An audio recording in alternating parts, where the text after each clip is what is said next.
Juste après les funérailles de ma mère, alors que tout le monde pensait que le plus dur était passé, j'ai compris à quelle vitesse le deuil peut céder la place à une certitude injustifiée. Je m'appelle Paula Henderson.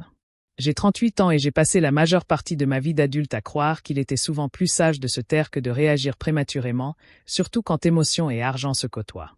La conversation a glissé presque instantanément de la perte à la justification. Non pas par des cris ou des disputes, mais par des affirmations péremptoires, présentées comme des vérités établies. Je suis resté où j'étais, j'ai écouté attentivement et j'ai vu la certitude envahir l'espace avant même que le moindre document ne soit ouvert.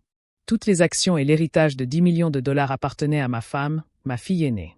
Cette affirmation fut faite avec une telle assurance qu'elle semblait destinée à clore la conversation avant même qu'elle ne commence. Je n'ai ni interrompu ni protesté, préférant observer comment le silence invite souvent les gens à en révéler plus qu'ils ne le souhaitent. De l'autre côté de la table, le représentant légal ne laissa rien transparaître de ses émotions et se contenta de répondre que les questions d'héritage se règlent par les documents et la loi, et non par les espoirs ou l'importance de la somme. Je joignis les mains, pleinement consciente que la confiance ne rime pas avec certitude et que les suppositions s'effondrent dès qu'elles sont confrontées à la réalité. Ce qui venait d'être déclaré avec tant d'assurance ne correspondait pas à ce qui avait été soigneusement préparé bien en amont. Cette prise de conscience rendit ma réaction difficile à dissimuler. Le représentant légal le remarqua également, et nous échangeâmes un bref regard avant de sourire tous deux. Non par manque de respect, mais parce que la vérité était déjà claire pour quiconque comprenait les enjeux. Si vous voulez voir comment un détail négligé peut discrètement anéantir des années de suppositions et transformer la certitude en choc, suivez-moi. La suite changea tout, surtout pour celle qui pensait que l'héritage lui revenait déjà. Avec le recul, je comprends que ma place dans la famille avait été définie bien avant que l'argent ne soit évoqué ouvertement. Je suis rapidement retourné à ma routine, non par fuite, mais parce que la structure a toujours été mon point d'ancrage. Je vis dans le même état où j'ai bâti ma carrière. Je paie mes factures. Je planifie ma vie sans attendre de miracles financiers. Et j'ai appris depuis longtemps que l'indépendance crée de la distance. Les gens se méprennent souvent.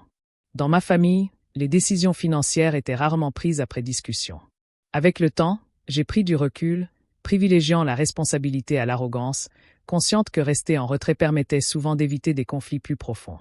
Ma sœur aînée, Denise, s'est toujours sentie à l'aise pour prendre la parole en premier lorsque les affaires familiales étaient abordées, surtout celles concernant les biens immobiliers ou les projets d'avenir. Elle parle avec assurance, non pas parce qu'elle maîtrise les détails, mais parce qu'elle considère que les résultats doivent correspondre à la hiérarchie plutôt qu'à la préparation. Son mari, Marc, renforce cette assurance en présentant fréquemment les attentes comme des conclusions, comme si la répétition seule pouvait remplacer la vérification.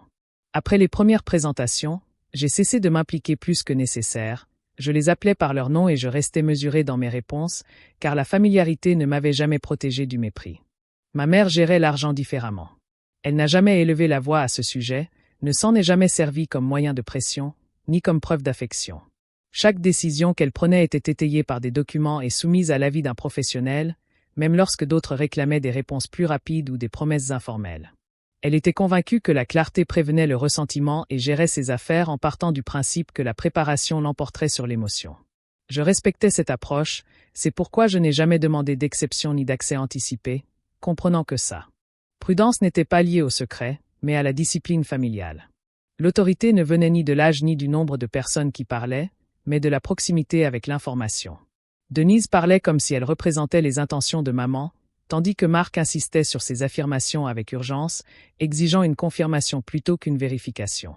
J'ai remarqué comment les questions étaient formulées de manière rhétorique, comment les suppositions étaient répétées jusqu'à devenir évidentes, et comment le silence était interprété comme un accord. Je suis resté en retrait de ces échanges, non par manque d'intérêt, mais parce que je savais que l'influence vient souvent de la patience plus que de la présence. Les conversations sur l'argent variaient selon l'interlocuteur. En privé, les attentes étaient exprimées en termes de résultats concrets. Dans les espaces partagés, ces idées étaient présentées comme des fatalités.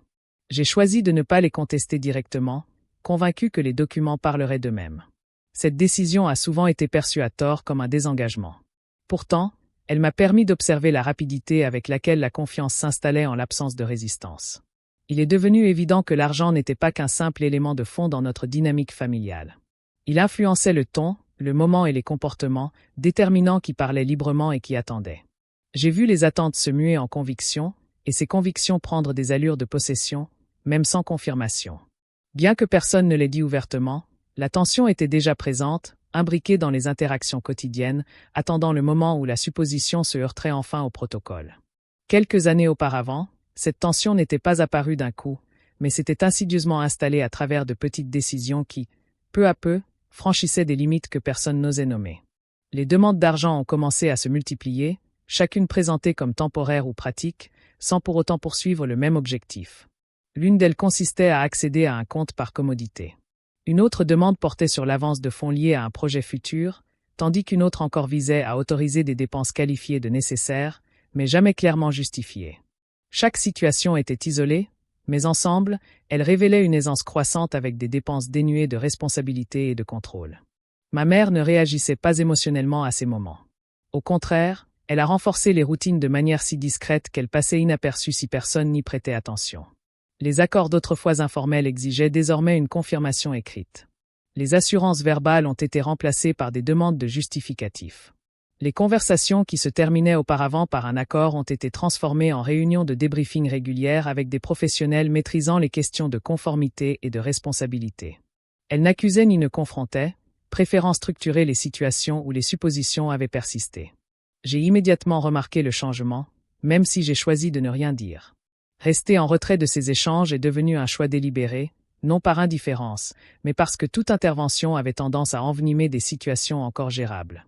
J'ai observé des tendances plutôt que des incidents isolés et j'ai été attentive à la rapidité avec laquelle les limites étaient testées à mesure que la résistance s'atténuait. Le silence a permis de maintenir une distance qui, à son tour, a protégé des relations susceptibles de ne pas survivre à un désaccord ouvert. Marc, quant à lui, a abordé ces contraintes différemment. À mesure que l'accès à l'information diminuait, son ton s'est durci, présentant l'urgence comme une justification plutôt que comme une preuve. Il a présenté les obstacles comme des inefficacités et a suggéré que la confiance devrait suffire à se dispenser de toute démarche supplémentaire.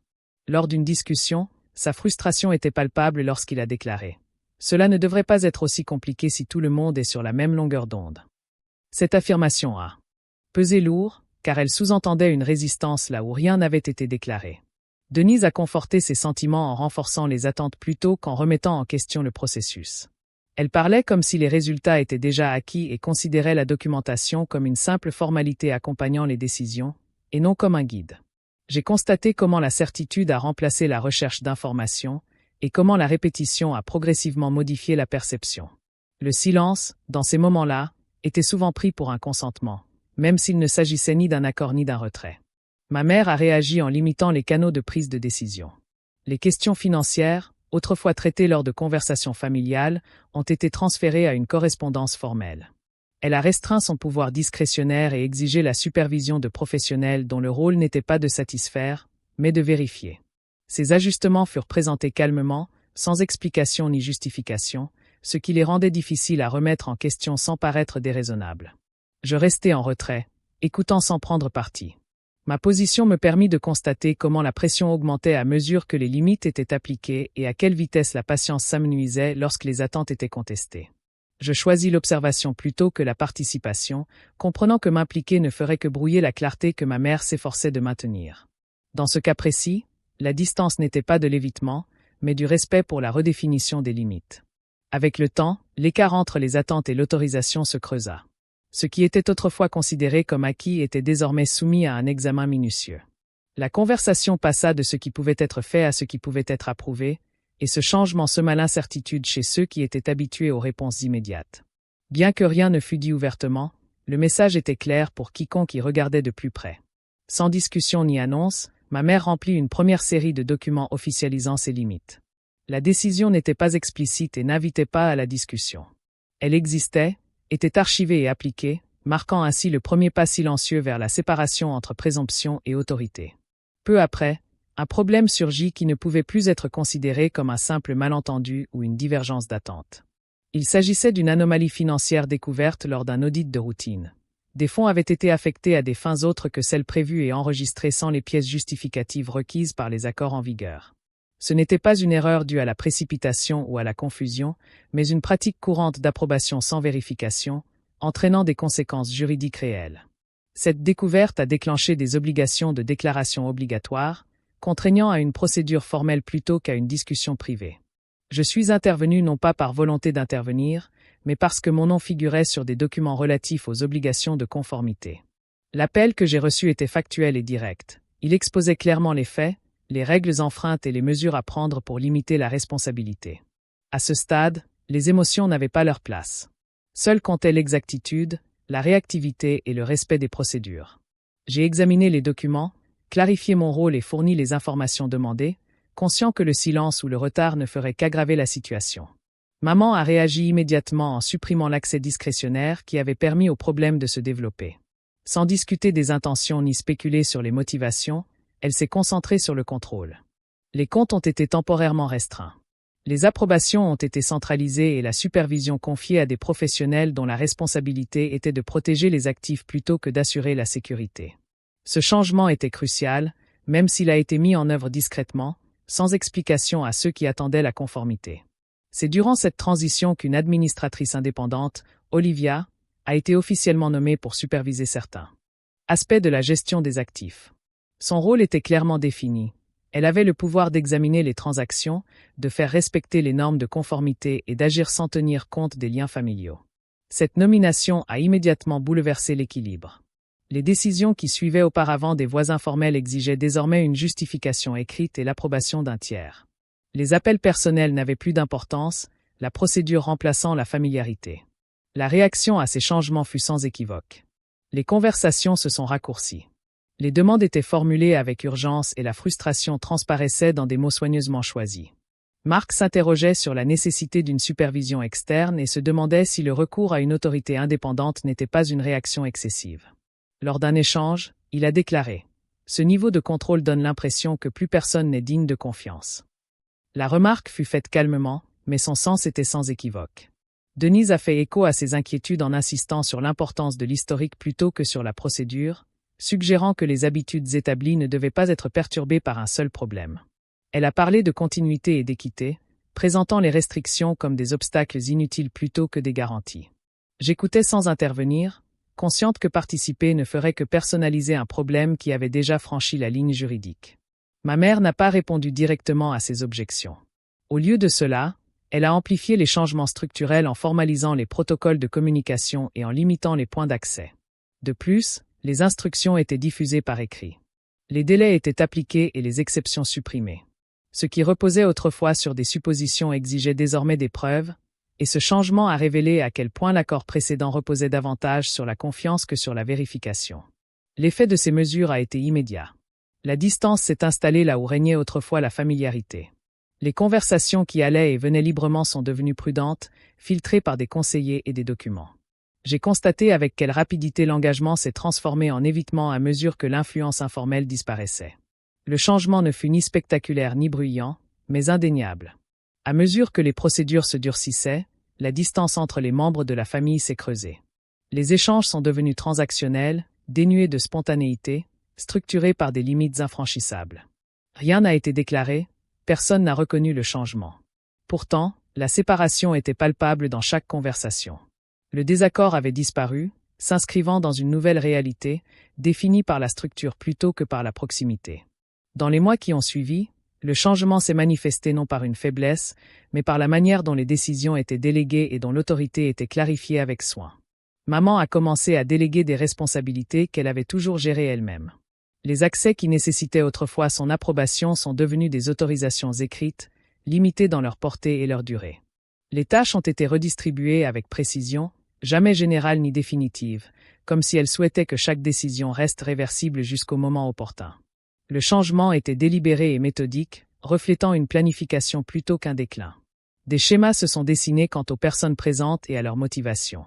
Certaines visites étaient consacrées aux horaires, aux formalités administratives et au suivi, l'accent étant mis sur ce qui devait être accompli et documenté. D'autres sont venus avec des questions formulées comme des inquiétudes, mais revenaient invariablement à la question de l'accès et des changements à venir. La différence n'était pas exprimée ouvertement, mais elle transparaissait dans les demandes de chacun et les sujets qu'ils évitaient d'aborder. Je suis resté à proximité car la responsabilité exigeait ma présence. Mon implication se concentrait sur la coordination, les confirmations et la bonne application des instructions. Les émotions étaient peu abordées. Nous parlions plutôt de la couverture, des échéances et de la continuité. C'était un arrangement pragmatique, fondé sur la confiance bâtie au fil des années de constance, plutôt que sur la commodité ou l'obligation. Un après-midi, maman m'a demandé de m'asseoir seule avec elle. La conversation fut brève et ciblée. Elle n'a pas expliqué chaque décision ni justifié son approche. Elle a plutôt insisté sur la clarté. Elle a dit vouloir moins de suppositions et plus de certitudes, surtout concernant les points où l'autorité pourrait être remise en question ultérieurement. Son ton était posé, sans introspection ni sentimentalité, comme si elle décrivait les étapes d'un processus plutôt que de clore un chapitre. Elle m'a dit qu'il valait mieux laisser certaines questions sans réponse pour le moment. Certaines dispositions resteraient ouvertes, non par manque de vigilance, mais parce que cette flexibilité pourrait s'avérer utile plus tard. J'ai compris que les absences pouvaient être intentionnelles, surtout dans les structures juridiques où les non-dits ont autant de poids que les écrits. Cette démarche semblait stratégique, et non le signe d'une situation inextricable. Au fil des semaines, ma mère s'est moins impliquée directement et s'est davantage appuyée sur les procédures établies. Les demandes étaient redirigées, les approbations retardées et les requêtes filtrées par les voies officielles. La constance de cette approche laissait peu de place à l'interprétation, mais elle n'allait pas de soi. Ceux qui espéraient des certitudes ou un accès direct n'ont trouvé ni l'un ni l'autre, seulement une procédure. Les interactions familiales se sont adaptées en conséquence. Les conversations se sont raccourcies et sont devenues plus prudentes et mesurées. Certains membres apparaissaient moins souvent à mesure que leur influence diminuait, tandis que d'autres maintenaient un contact régulier sans rien attendre en retour. Le changement était discret mais indéniable, créant un espace où régnait autrefois une atmosphère familière. J'ai remarqué comment le silence a commencé à remplacer l'échange. Les messages se faisaient plus rares et, lorsqu'ils arrivaient, ils portaient davantage sur l'organisation que sur le contact lui-même. Il est devenu évident qui était prêt à agir dans le cadre établi et qui avait du mal à s'y adapter lorsque ce cadre est devenu rigide. Vers la fin de cette période, une réunion formelle a été organisée. L'objectif était défini, le nombre de participants limité et la date fixée. Aucun commentaire n'accompagnait le message. La réunion était simplement programmée et inscrite à l'agenda comme l'étape suivante. Je compris alors que tout ce qui avait précédé ce moment avait été intentionnel. Les délégations, les omissions, la distance calculée, tout convergeait vers une conclusion juridique qui parlerait d'elle-même. La réunion à venir ne permettrait pas d'apaiser les tensions ni de réparer les relations. Elle viendrait parachever la structure. À mesure que la date approchait, la communication se raréfiait. Aucun échange sur les résultats ou les attentes, seulement une confirmation de présence et une reconnaissance de la procédure. Les mois précédents avaient soigneusement préparé le terrain, ne laissant que peu de place à l'interprétation lors de la lecture des documents. La réunion se tenait devant nous, silencieuse et inéluctable. Le jour J, tout se déroula avec une efficacité implacable, ne laissant aucune place à l'interprétation ni aux émotions. Les documents furent classés, chacun identifié avant d'être abordé, et l'ordre lui-même était significatif. Aucune introduction ne fut faite pour faciliter les choses, juste une confirmation de présence et une reconnaissance de l'autorité. Je m'assis sans un mot, choisissant d'observer plutôt que de participer. Sachant que, dans un contexte juridique, le silence pèse souvent plus lourd qu'une interruption, Marc prit la parole d'emblée, avec une assurance forgée par l'anticipation plutôt que par des preuves. Il ne demanda ni clarification ni instruction. Il affirma sa position comme si elle allait de soi, d'une voix assurée, le dos droit. Toutes les actions et l'héritage de 10 millions de dollars appartiennent à ma femme, ma fille aînée.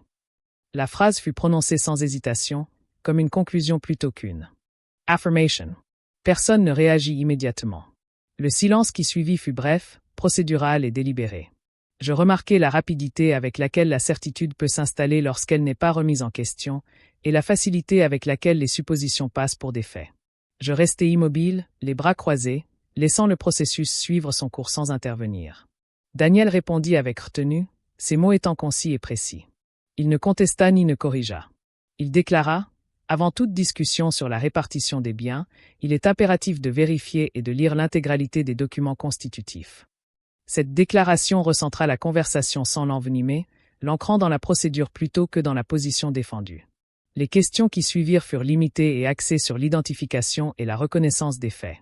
Marc tenta d'étayer sa déclaration précédente en évoquant l'histoire familiale et les connaissances acquises, bien que chaque point restât vague. Denise ajouta de brèves affirmations et acquiesça d'un signe de tête, confirmant ainsi ses propos destinés à conforter les certitudes plutôt qu'à susciter la controverse. Je continuai d'observer, remarquant comment la répétition, lorsqu'elle n'est pas vérifiée, peut se faire passer pour une preuve. Daniel demanda confirmation que toutes les modifications avaient bien été intégrées au dossier. La réponse ne tarda pas. Les vérifications remplacèrent les commentaires. On tourna les pages. Des passages de langage identifiés furent relus sans insister. Le rythme demeura régulier, calme, comme si le résultat dépendait moins des affirmations que de leur ordre chronologique. Je ne ressentis aucun besoin de parler. Mon rôle dans cette pièce n'était ni de persuader ni de m'opposer, mais d'observer le déroulement des faits. Le silence permit à la clarté d'émerger sans distorsion. Il empêcha également l'émotion de s'immiscer dans un espace où la précision primait sur la réaction. Au fil de la lecture, la posture de Marc changea subtilement. Sa confiance s'amenuisa, se recentrant sur des détails précis plutôt que sur des affirmations générales. Il tenta d'interrompre une fois, mais se ravisa, préférant attendre la prochaine occasion d'affirmer sa pertinence. Denise se pencha légèrement en avant, son attention rivée sur les pages plutôt que sur les orateurs. Daniel suivit le rythme. Il ne fit aucun commentaire autre que ceux nécessaires au bon déroulement de la lecture. Lorsqu'une question d'autorité se posa, il l'aborda brièvement, précisant que l'interprétation suivrait la fin de l'examen, et non la précéderait. Ce rappel renforça la structure sans confrontation. La salle resta concentrée. Personne n'éleva la voix. Aucune objection ne fut formulée. Chaque étape se déroula conformément à la procédure. Je remarquai comment la certitude d'entendre commençait à dépendre du moment où les choses allaient suivre plutôt que de ce qui avait déjà été dit. Vers la fin, Daniel marqua une brève pause, son attention se reportant sur un passage précis qui n'avait pas encore été abordé à voix haute. Il confirma l'identification, puis lut la clause qui changea tout. Sa voix ne changea pas, mais le fond, si. La phrase stipulait que l'intérêt bénéficiaire était soumis aux conditions définies par un instrument de contrôle distinct, lequel primait sur les présomptions d'ordre de naissance ou de lien matrimonial. Je ne réagis pas. Il n'y avait rien à ajouter. Les paroles étaient claires et empreintes d'une autorité qui se suffisait à elle-même. La réunion ne s'est pas conclue par une décision ou un aveu, mais par un aveu. Daniel a clos le dossier en déclarant « La distribution n'aura lieu qu'après application des dispositions du trust de contrôle ». Au cours des semaines suivantes, les implications se sont précisées par des documents plutôt que par des arguments façonnés par des procédures laissant peu de place à l'interprétation. La première communication a pris la forme d'une correspondance officielle exposant les motifs du changement de statut de bénéficiaire.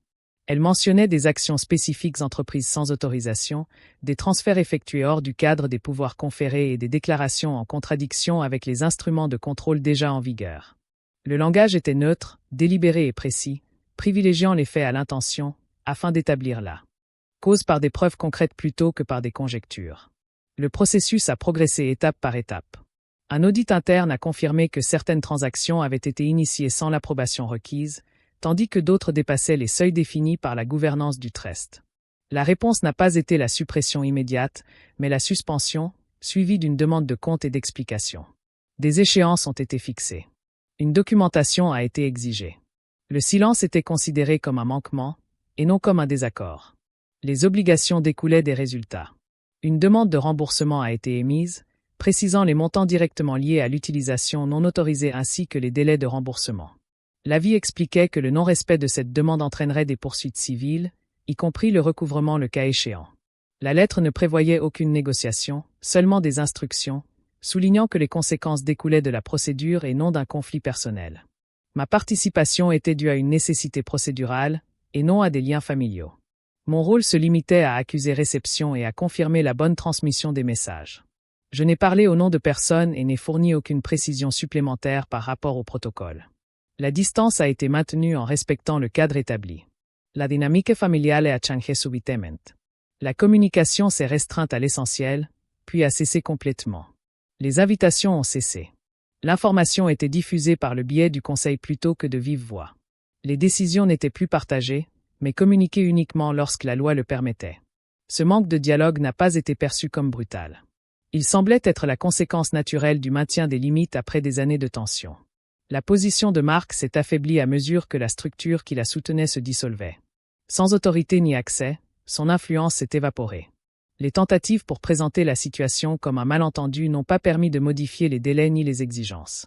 Le processus n'a pas réagi aux explications, mais uniquement à la conformité. Le soutien sur lequel il comptait est devenu conditionnel, puis indisponible, les obligations remplaçant les suppositions. Denise a privilégié la coordination à l'enquête. Sa participation s'est limitée à la confirmation des messages et à l'approbation du statut révisé. Elle n'a ni contesté les conclusions ni demandé de révision.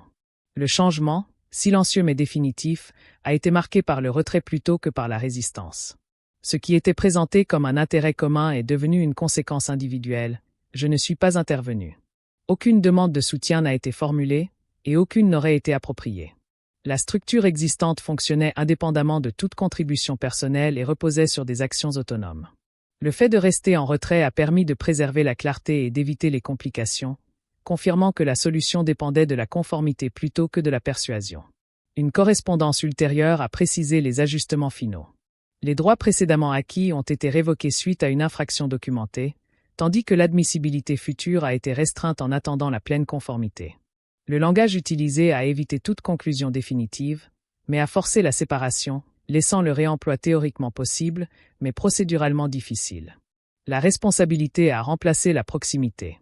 Au terme de cette période, l'issue fut déterminée par l'achèvement du processus plutôt que par la confrontation. Les calendriers de rétablissement furent confirmés. L'accès demeura limité. Tout contact cessa. Il ne restait plus ni réconciliation ni clôture, mais une structure. On s'accrochait à l'impermanence de l'appel ou de l'attente, la conséquence étant définie uniquement par la conformité. Une fois tout terminé, le silence qui suivit semblait intentionnel plutôt que vide. J'ai pris la décision de me retirer complètement, non par réaction, mais comme une conclusion, atteinte après que le processus eut suivi son cours. Il n'y avait plus d'appel pour revenir, plus d'explications à fournir, plus de portes ouvertes au cas où quelqu'un a fini par changer d'avis. Tout contact a cessé, car les limites avaient enfin été clairement définies, et les maintenir exigeait de la distance plutôt que de la discussion. Les conséquences qui ont suivi n'ont été ni soudaines ni spectaculaires, mais elles ont été permanentes. L'accès aux ressources est resté limité. Les conditions de réintégration sont demeurées strictement procédurales et non résolues, tandis que les obligations se sont poursuivies sans négociation possible. Ce qui avait autrefois été considéré comme des droits est devenu des responsabilités, imposées par des calendriers, des exigences de conformité et une surveillance qui ne cédait pas à la familiarité. Le temps n'a pas adouci ces conditions. Il les a renforcées. Marc a dû affronter les conséquences de ses propres décisions sans aucun soutien pour en absorber les effets. Privé d'autorité et d'accès, son influence s'est éteinte. Les systèmes qu'il avait autrefois rejetés sont devenus la seule voie possible, exigeant la soumission plutôt que le dialogue. Aucune punition émotionnelle n'a été infligée, seule une responsabilité dictée par le protocole. Il ne restait plus qu'à s'adapter à une réalité façonnée par ses propres choix. Denise a accepté la séparation sans protestation. La communication s'est réduite à des formalités, puis a cessé complètement. Personne n'a cherché à reconsidérer les résultats ni à réinterpréter les décisions. La distance a remplacé la coordination, et l'absence est devenue la nouvelle structure de la relation. La dynamique familiale n'a pas dégénéré en conflit. Elle a simplement cessé de fonctionner comme auparavant. Cela a instauré un respect durable pour le cadre qui protégeait la clarté au sein du groupe. Le silence, dans ce contexte, n'était pas une fuite, c'était une conformité assumée. La vie a continué sans réconciliation. Il s'agissait d'un tournant majeur, d'une mise à jour complète, d'une extension de l'arrière-plan de ce qui avait été accompli. La séparation s'est effectuée conformément aux principes établis. Mettre fin au contact ne nécessitait aucune justification, seulement de la constance. Ce que j'ai conservé n'était ni de l'amertume ni de la satisfaction, mais une sécurité intérieure. Le processus avait accompli ce que la conversation n'avait pas pu faire. Cette définition s'est étendue à travers des résultats significatifs, forgés au fil de l'épreuve. Partir ne signifiait pas se détacher de la réalité, mais avancer dans une structure façonnée par la responsabilité. La loi est indissociable de l'obligation, surtout lorsque la confiance et l'argent se rencontrent. La famille existe dans un ensemble de principes et dans une histoire plus large que l'individu qui en ignore la structure. La responsabilité engage la personne entière. C'est une procédure à suivre. Et confondre les rôles avec les émotions menace le jugement. Merci d'être resté jusqu'au bout, d'avoir pris le temps d'écouter attentivement cette histoire.